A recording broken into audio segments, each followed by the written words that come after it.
Welcome to Into Africa. My name is Mvemba Dizolele. I'm a senior fellow and the director of the Africa program at the Center for Strategic and International Studies. This is a podcast where we talk everything Africa: politics, economics, security, and culture. Welcome. The effect of climate change globally call for urgent actions. From the fire that ravaged Maui Island in Hawaii in August 2023 to the prolonged drought that is affecting millions of Africans in the Sahel and in the Horn, climate change has proven to be the greatest existential threat to all life on Earth. To achieve the Paris Agreement of 1.5 degrees Celsius temperature limit, countries must cut greenhouse gas emissions by 45% to reach net zero emissions by 2030. This calls then, therefore, for a change of narrative that Africa is a victim of climate change, but rather a key player in solving the climate crisis.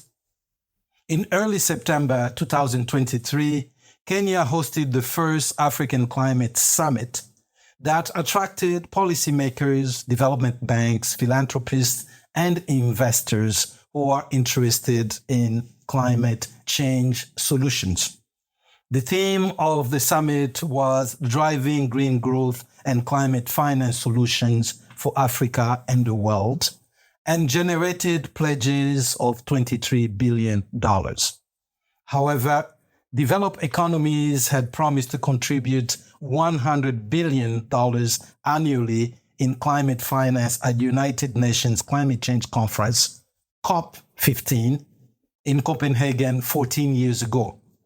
A promise, of course, they've not kept. As part of the Nairobi Declaration on Climate Change, African leaders call for a new global financing architecture and debt restructuring, among other pleas, to respond to Africa's debt crisis and support African countries in addressing climate change. What is the status of climate change mitigation in the world? What is the status of commitment of donor countries to the Global South? What is the stance of the Global South in addressing this issue, considering that the Global South is home to large forests, rivers, and other key elements that will play an important role in addressing the challenges of climate change?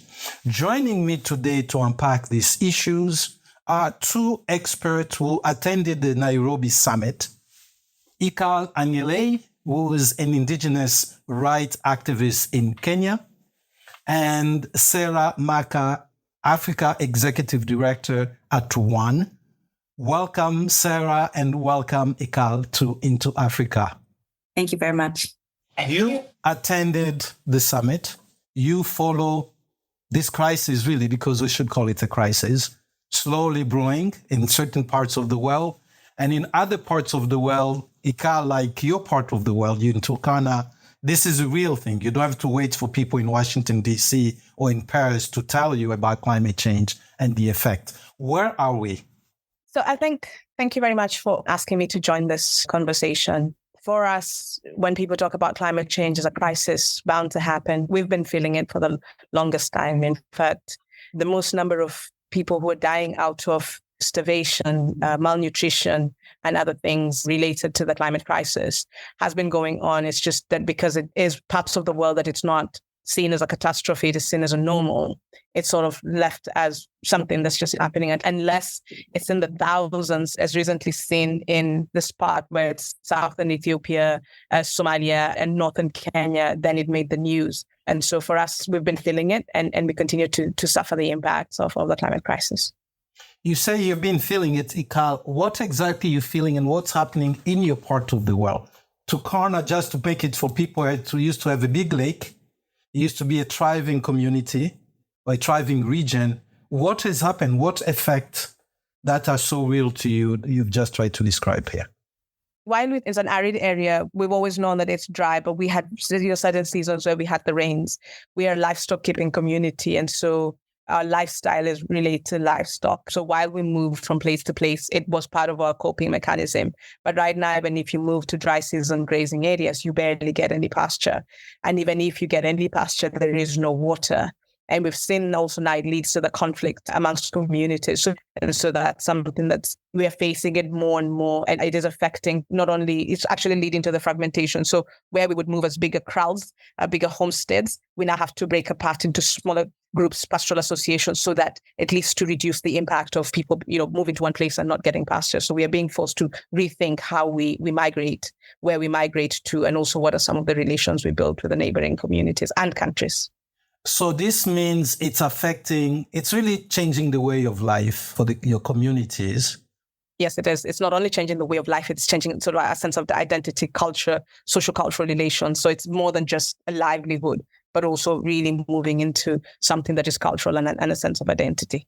You said conflict. What form is that conflict taking? Is this armed conflicts or just right into grazing spaces and other issues? This is one of the regions with one of the highest. And so one of the main things that we're seeing is now the struggle for water and pasture is really pushing people to really arm themselves to be able to, get passage to places where there's water. We've seen in some places, like we are seeing now the militarization of natural resources. I suppose this also affects the number of internally displaced people. Is that something that is also happening in the region? So one, because it's not termed as internally displaced in that way, because they are from one part of either the country or from within the territory, and so moving to a different place. So because of that, when you go to a place where normally you would get pasture and now you're not able to get pasture, it creates that tension. So it's not direct displacement, but it is resource displacement or livelihood displacement that then it leads to in turn displaced persons, because now they don't know whether to go forward or to go backward, because where they've come from, there is nothing. To go forward is a conflict zone or a military zone. So it becomes a little bit hard for communities. Because it's not described as IDPs, and it's a very peculiar and specific development within the country. So it's not driven by war. It's not the term refugees. What kind of support then do you get in terms of help or support from either the international community or the government of Kenya? Usually the tendency is usually just food relief. So humanitarian relief. And humanitarian relief either is our local government or national government. This year, drought was declared a national disaster, national catastrophe. So a few agencies will chip in some money and buy food for communities. But in the end, because then communities can receive the food, but their livelihood itself is really destroyed. So how to balance the humanitarian, which is an immediate need, with the long-term aspects of a people who want to live with dignity and want to support their livelihoods and lives with dignity. So that's usually the challenging part. So as real as it can get, I suppose, as any community can come face to face to grapple with these challenges of climate change. Serah Makka, from where you stand, both in Washington, D.C. and around Africa where you work, what is the state of climate change and what is being done about it? Thank you for that question. I think what's remarkable about the nature of the dialogue of climate change on the continent vis-a-vis the West is climate change is not about temperature on the continent. It's about people, livelihood, feed quality, drought-resistant inputs like seeds, availability of water, those kinds of things. So climate change has a very concrete element that the way the conversation is held and should be held on the continent is very much concrete. So what we saw with the Nairobi Declaration was African countries coming together, speaking with one voice to address an issue that affects African lives across the continent, whether it's the Sahel, whether it's West Africa, whether it's the Horn of Africa, East Africa, and the overlaying and multifaceted nature in which climate change touches. So it's security, it's health, it's economy. It just is very widespread. We don't have the luxury of putting it in a bucket called climate change because it bleeds over everything that we do and who we are. So I think that that's how we're seeing sort of the difference in the conversation, and how to address it is why I think the African Climate Summit was really important as a first step of Africa doing two things. First of all, coming together to speak in one voice, because that's often Africa's superpower, when we can come together and speak in one voice. And secondly, owning that conversation, driving that conversation, and putting our assets on the table to be matched with assets from other places. Obviously, that's the first step. And when that's done, it needs to be cascaded, to Ikal's point, to the local governments, to the states, to the countries, to the communities. That's when it starts making a difference. You just have described, Serah, the importance of Africans coming together, African countries, government. Were they successful in this instance? And from both of you, what were the resolutions that came out of these discussions? So were they successful in this instance? I think I would say yes, as a start. We had heads of governments, heads of states from about 30 countries across the world, of Africa, about 20 or so. And there was commitment as far as time, there was commitment as far as leadership signaling in the room, and being driven by the AU and President Ruto, the Kenyan president. I thought was really remarkable, both the abilities to convene people into that room and to articulate what Africa has to offer. I think very often the conversation with Africa has always revolved around the needs, the victimization, the droughts, the things that are happening that are negative. We're not saying those are not there, but we're saying that there are positive things that Africa has to mitigate climate change, especially, that benefits not just Africa, but the rest of the world. So as far as success, I would say yes, but it's only a start. The other thing I'll say is, also, the leader recognition of two groups of people that I thought was important. Actually, three groups of people. In the opening session, there was a speech by a member of the indigenous groups, which I think is part of the pinnacle of climate change for the continent. Where will the indigenous group members play? What's their role? Because they have a very strong role. Their knowledge bringing into solutions is sometimes overlooked, but very important.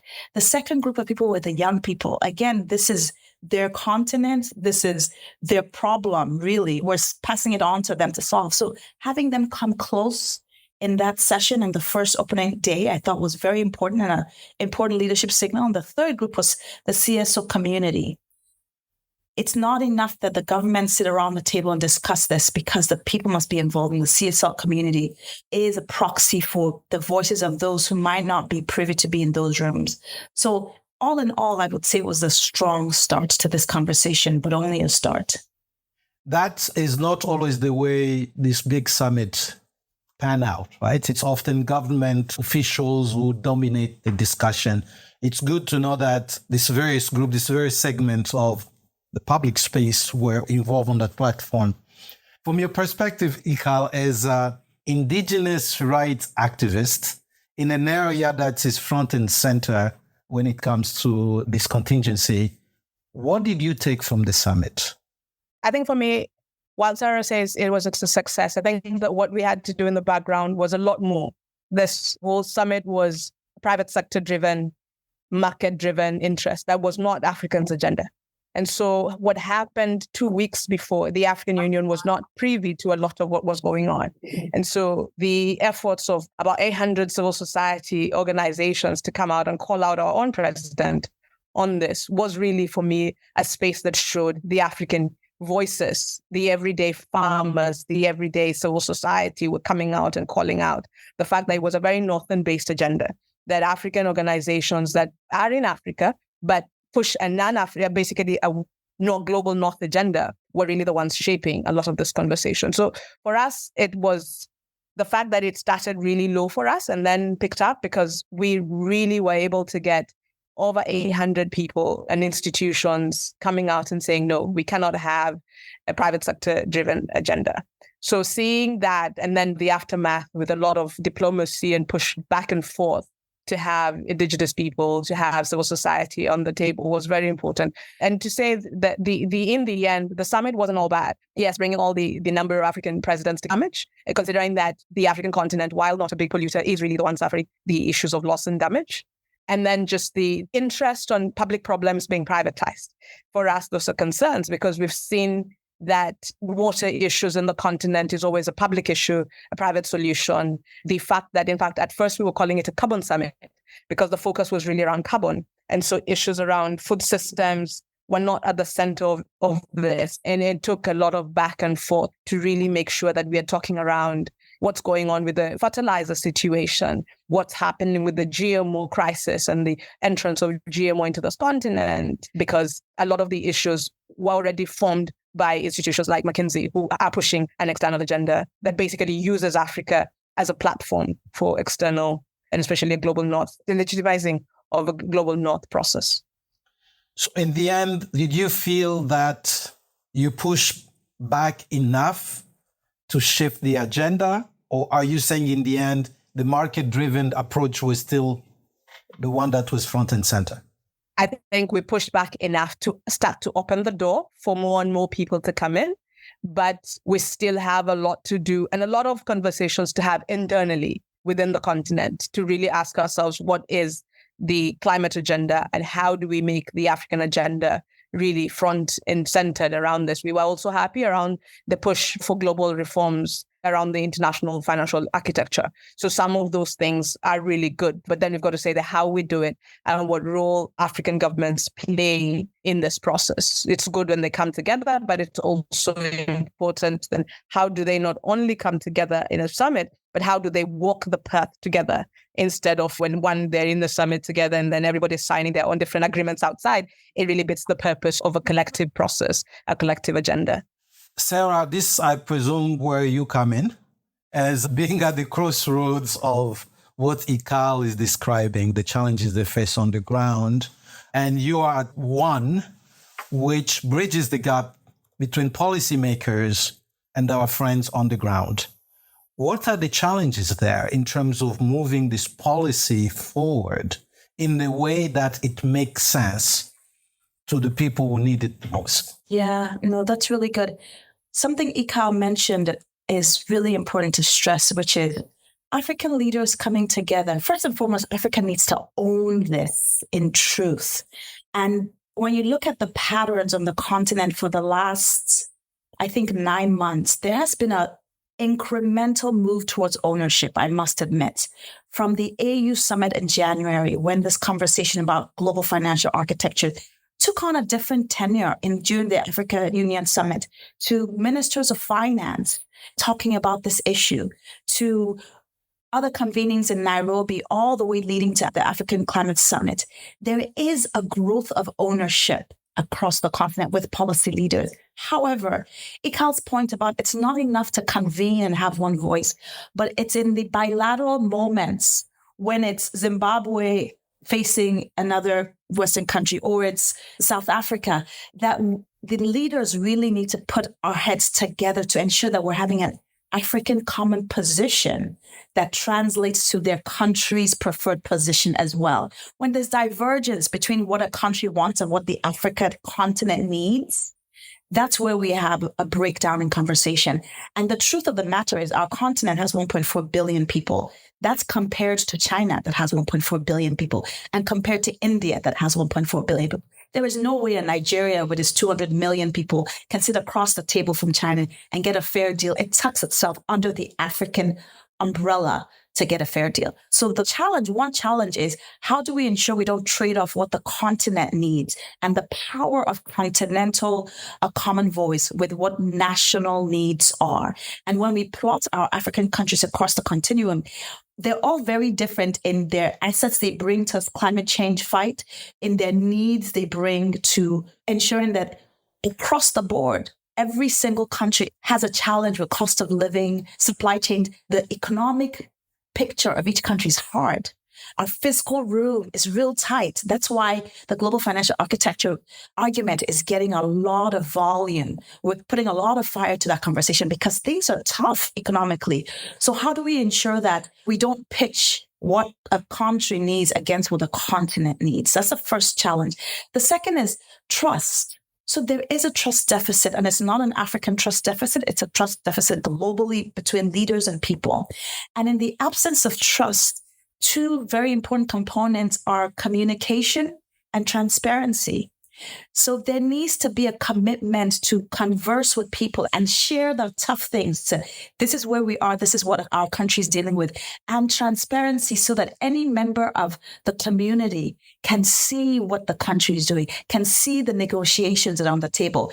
And this trust element is going to be really important to be reinforced so that we can bring each other along. And I'll say the last thing is just ensuring that just on this global financial architecture, that we have the headroom. Because at the end of the day, when we look at the economic profile of many African countries, unlike how they can do in the West, African countries can't print money.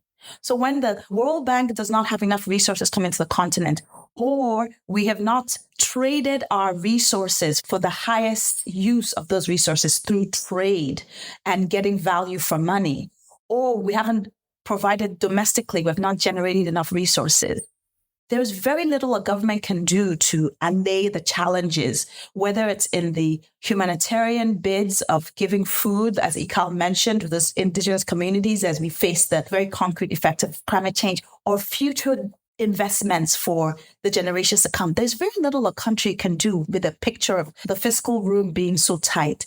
That is why this conversation about the quality and the quantity of finances that African countries can have access to is really important. And what one identified is African countries pay 500% more when we go to the capital market than when we get more concessional funding from multilateral development banks such as the African Development Bank or the World Bank.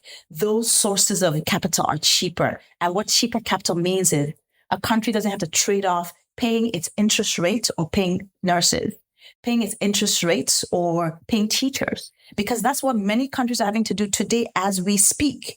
And how do we prevent that from happening? And how do we ensure that we can invest into the future of Africa through these more concessional resources? It's a conversation whose time has come.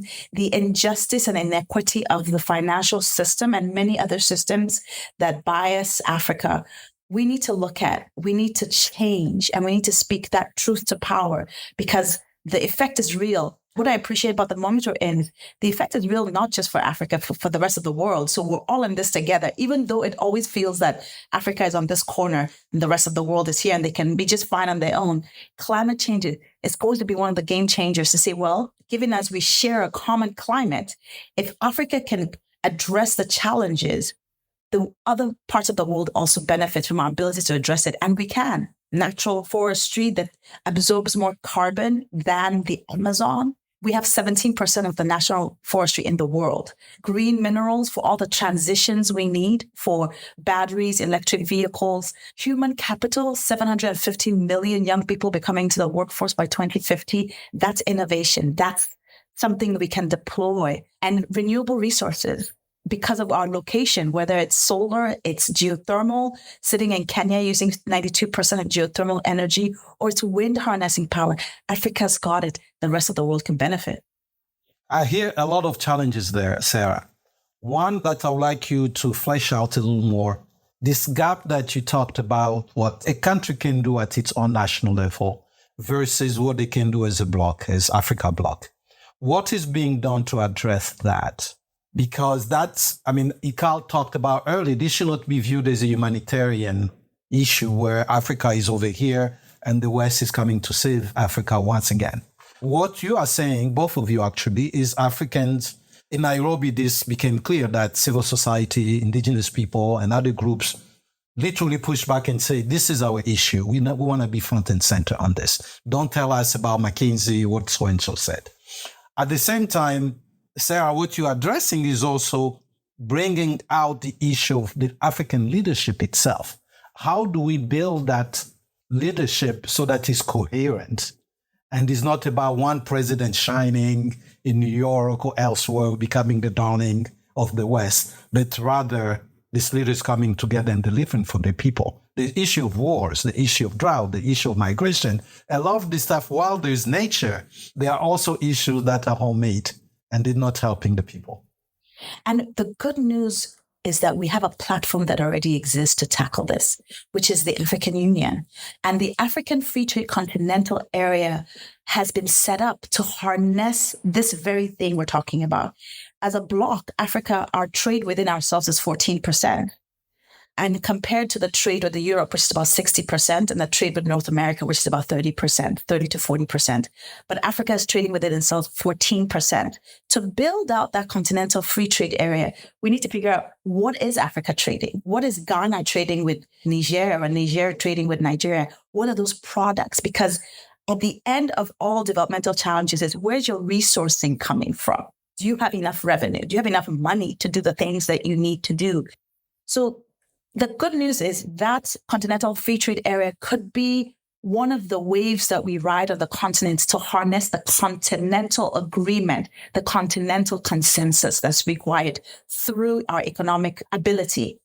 That idea took about 8 years, which is a pretty remarkable time between ideation and reality.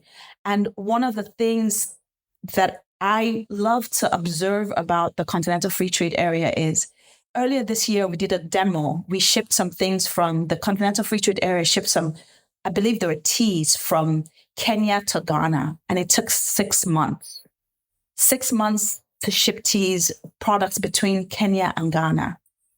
Obviously showing that the system is not quite ready. And they did that demo for that reason, to see where it's broken. So there's an honesty about what we're trying to build and how hard it is. And I appreciated that that was made clear.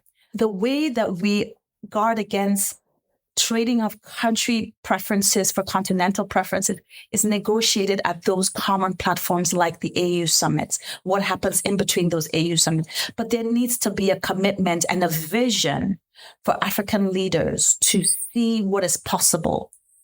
The challenge, quite honestly, is not every African leader has that vision. So you have to work with a coalition of the willing. So who are the 3, 4, 5 African leaders that have that vision and can work together? Because most things don't even need the 55 plus members of the continent to agree. You need a starter kit. You need a starter group to agree. And as hard as it is to build something of that magnitude, we don't have any other options. We have as it were, a burning platform that if we don't come together united, we will get picked off again, as Africa typically gets picked off, whether it's for some geopolitical fight that the world is having and we get caught in the middle. This time it has to be different. This time there has to be an awakening. And I think we should work with the countries that can see this vision and can put their weight behind it to ensure that this becomes a reality, but it'll take time. The debate has been heavily shaped from the north, from the global north. Serah and myself, we are sitting in Washington, D.C. So we are in the greater north. Ikal, you are in the global south. Where is the responsibility of the north? Because there is a lot of talk about pledges. The north have pledges X month. And of course, they always remain pledges. And then eventually we have countries like the DRC that say, look, forget it. We're going to auction off our forests for oil exploitation because nobody's really keeping up. You want to burden us with the responsibility to save you up north because your cities are flooding and so on. Our cities are flooding too, but we need to feed ourselves. We need to light up our houses, and you're telling us we cannot touch this. From your perspective down there in the global south, where is the responsibility of those of us up in the north? One quick area of correction, Mvemba. I actually sit in Abuja, Nigeria. I happen to be here. So Ikal and I both are in the global north. I'm just temporarily with you. I was told that you were in Washington. Okay, great. So global south to global south to global north. What is the responsibility of the global north? And how do we do it so that it does not disempower, quote unquote, the Africans? We're going to start with you, Ikal, then Serah.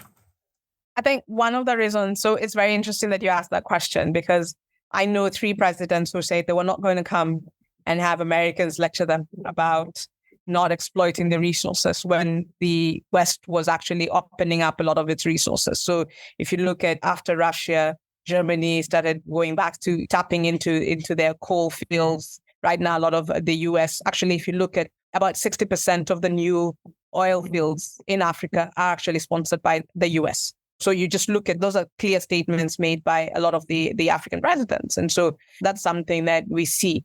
However, we've got to then, part of this conversation around the climate change conversation has got to be not one group of presidents showing vision, but leaving the others behind. We've got to say, how do we do it? How do you not switch off Nigeria now, but say, what is the pathway from here to there? I think that's a very critical conversation. The DRC, for example, is one of the countries that I say it's like the site of everything, all this, content stations, because that's the site of carbon credits. That is the site of all the minerals that is needed for the transition. That is the site of child labor. That's the site of poverty. That's the site of conflict, all happening at the same time. And so the leadership is really torn. And there's got to be, then these are the places where you find a president needing to say, what do I need to do now versus how do I negotiate with the other leaders to then make sure that DRC does not continue to be the site of distress. And so for us, one of the things we're saying is we've talked about these pledges, but I think this is one time that it's either that how do we move beyond the pledges and how does the continental voice actually engage on this pledge? Because right now, we just throw out the statements. And most times, the leadership doesn't even call out the global north on the pledges. When we meet them, we don't seem to have enough muscle to call them out. I mean, if you looked at what the US came to give, $30 million for 55 countries. And that was an absurd, when you see such statements and such pledges, it almost is an insult. And if you looked at most of the pledges that were made at the African Climate Summit, those were old pledges. They were just restating them. So I think it's a time that we take a stock of what's been said, what are we losing, and then be able to then say, what then from here? Because as you said, the pledges have been going on. Nothing is happening. So at what point do we take stock and really then say, what are we negotiating? How are we negotiating? And what are we pushing back on? And perhaps that becomes the new discovery around how then we engage with the global north. And in this case, also in this strategy for the critical mineral strategy, because even as we talk about a shift from renewable energy to renewable energy, a lot of it is being generated in the continent to really meet the consumer needs of Europe and others. So let's say like the hydrogen, it's being generated for shipping. It's not for Africans. If you look at North Africa, they are, water stressed region, but they're being forced to, or rather they have found themselves negotiated into a space where they are using water to generate energy for export. So I think a time has come that we need to take stock of what really we are doing, what we've been promised, and what's not come on the table to better think around our negotiation with the global north. Serah, from your perspective? We hear the promises and we hear the empty promises that have been made. Whether there's 100 billion in loss and damage, it's 100 billion for SDRs that Africa has requested, and some have been pledged but not recycled yet. The question I ask often is, for how long will we wait for the pledges to come? Because we can't suspend development as a continent and countries because countries have pledged and have yet to fulfill their pledges. So the perspective that we have is, here's where we are today. The pledges have not come in, and we have things that we can negotiate for our own development. It's a continent that provides about 4% towards the emissions and is getting this disproportionate level of impact for what we didn't create. And we're sitting as it feels like lame ducks waiting for some pledges to be fulfilled. At some point, you say, you know what, let's just take this into our hands. Here are the assets. And that's where the conversation around what assets do we bring to something Ikal said, the negotiating table. What we are bringing to the negotiating table is, these are our assets. If you want to use these assets, this is what we require, which are the investments, which are the cost of capital, so that we can deploy this to development. I don't know what countries have developed waiting for others to fulfill something for them. So I think Africa stands a disservice to ourselves if we wait for this pledges. If they come and when they come, so well and good. But until then, we use our positioning both as the least contributors, the ones with the most resources, to negotiate a better deal for Africa. And that's where the voice, the vision, and the courage of our leaders comes in, because civil society is not in the room when that happens. Our governments and our policymakers are. And that's why the conversation between civil society and policymakers on the continent, that conversation cannot be stopped, because we need the lines of communication open. And that's what, for me, was heartening about this climate agenda. I wouldn't agree that the agenda for climate wholly came from the West. actually, because there's been a buildup from the continent about not positioning Africa as a victim, in as much as she is victimized, but not solely as a victim of climate change, but as a continent that can actually bring some change to the space. I don't believe a narrative that with such agency generated outside of Africa. And we have been building that narrative and it's taking hold. And a narrative is just beginning. It doesn't do anything for anyone. But if we channel that back into the assets we can hold for our people, then that's where the power is. And I think this is the start of it. And that heartens me. On that note, it's clear that it's a huge challenge. Herding cats on the African side, in other words, the various countries coming together, 54, trying to get a common agenda. Rallying everyone from indigenous communities to other communities, to the private sector, civil society, government official. It is also a big challenge because, as we know, there's so often a disconnect between civil society and government in Africa. That's a culture we need to change, where these are different segments of the same space playing different roles. That government, I just spoke to a group of civil society people in Kampala and Kigali. And I think it's important that we also shed that way of thinking, that where each portion plays its role, right? These are not enemies, but people are trying to advance. They're all living in the same community. I would like to thank both of you for joining us today on Into Africa to discuss this important issue. Serah Makka, Executive Director for Africa at One Campaign. I think you go by One now, based in Abuja. They're joining us today from Washington, D.C. And Ikal Angelei, indigenous rights activist in Turkana, Kenya. Thank you very much. Really appreciate both of you. Thank you so much, Mvemba. Thank you for listening. We want to have more conversations about Africa. Tell your friends. Subscribe to our podcast at Apple Podcasts. You can also read our analysis and reports at csis.org/Africa. So long.